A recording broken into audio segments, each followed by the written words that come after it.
So first I'll choose a random number. Let's say 556.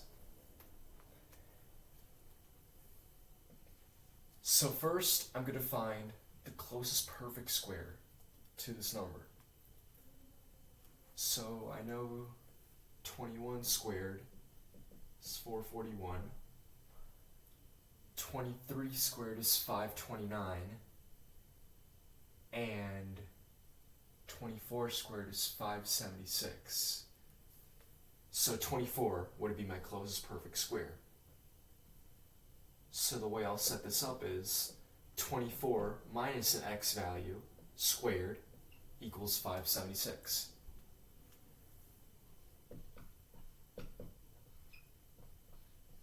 So the key here is to make your x value equal difference between your perfect square and your original number. So 576 minus 556, 20 over the double of the base of your perfect square. So 24 times 2, 48. And from here on, it's just a matter of simplifying. So 20 over 48, divide both by 4. 5 over 12. Okay, so and the 6 over 12 would be 0.5. 1 over 12 is 0.083, so 0.5 minus 0.083, 0.417, roughly. Hope that's right. 0.417. So I'll plug this into my original equation. 24 minus 0.417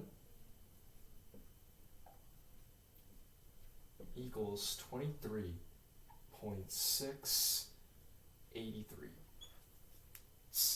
583. Sorry. Let's check this on the calculator here. Square root of 556. 23.57. Just off by a penny. Let's do another one. Let's do 211. So same procedure, find the closest perfect square. So 14 squared is 196, 15 squared is 225. I'm gonna go to 15 squared. Same procedure, 15 minus x squared. But let's say, what if you missed the closest perfect square and went for the second closest? So let's say, what if we went for 14 squared? So here's how that would turn out. So same procedure, difference between 211 and 196, 15 over the double of 14, 28. Divide both, okay. Keep that at 16 or 14. I'll make that a 14 over 28. That's close to point. I'm going to call that 0.53. 0.53. 14 minus 0.53 would be 13.57. Now, let's compare that to if we did it with the 15. Sorry, this is plus x. It's 14.53.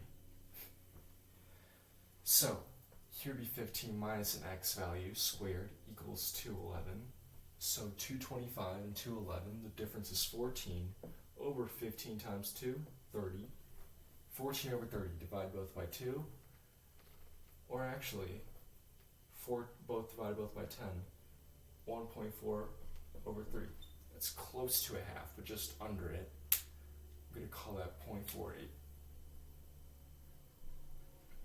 15 minus 0.48, 14.52. So really, if you get the closest or not, most of the time it's just for the size of the answer that you get. For this one, we have to get smaller, or at least my estimate came out as a smaller value than the further number, the further perfect square. But here, we'll check it. So square root of 211, 14.52. So the closest perfect square did end up being the closer answer. So now, let's do a bigger number. Let's do 8,399. So this one will take me a little longer. So I know 90 squared is 8,100. So we know it's above 90. 91 squared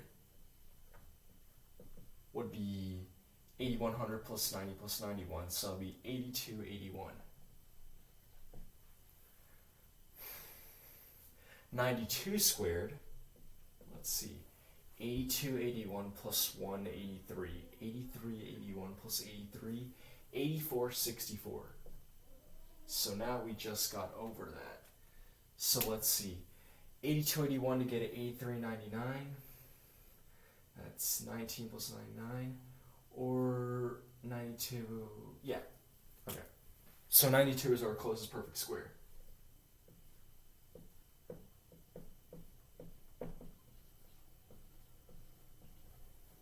So same process here. X equals 8464 minus 8399, 65, over the double of 92, 184.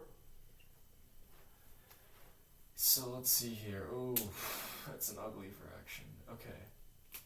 So here, for speed purposes, I'll say this is roughly equal to 65 over 185. Divide top and bottom by 5. That'll be 13 over 180. 20 plus 16, 36. 13 over 36. So I know 13 over 39 would be 0.33 repeating. So this is over that. So I'm going to say this is roughly 0.35. So 92 minus 0.35, 91.65. Let's check down the calculator here. Square root of 8399, 91.64. So just off by a penny.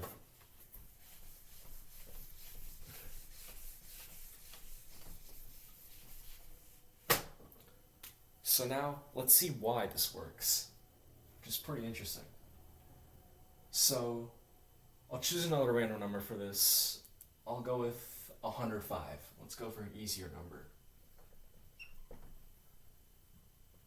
So the way I set this up algebraically is 10 plus an x value squared. And so when I expand this into the standard quadratic form, I get 100 plus 20x plus x squared equals 105. And so, as you may already know, in the a plus b squared form, you'll always have an a squared plus 2ab plus b squared. And so this 2ab is the key of this trick.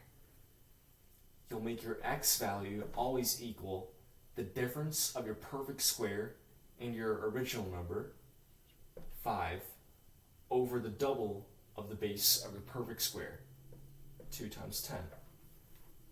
If I were to look over here in the a plus b form, this would simply be x equals the difference, 5, over 2 times 10, 2a.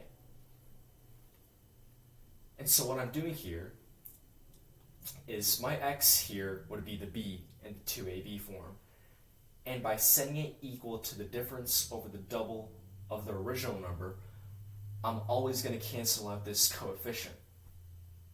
And by canceling out this 20, I'm left with the 100 plus the difference between the two, because the denominator just got canceled, 5 plus 5 over 20 squared.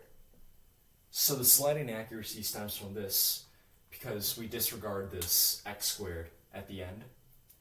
But we're left here with a 105 plus a small decimal. And so algebraically, that's how this trick always works. So it's just a matter of rearranging a standard quadratic equation.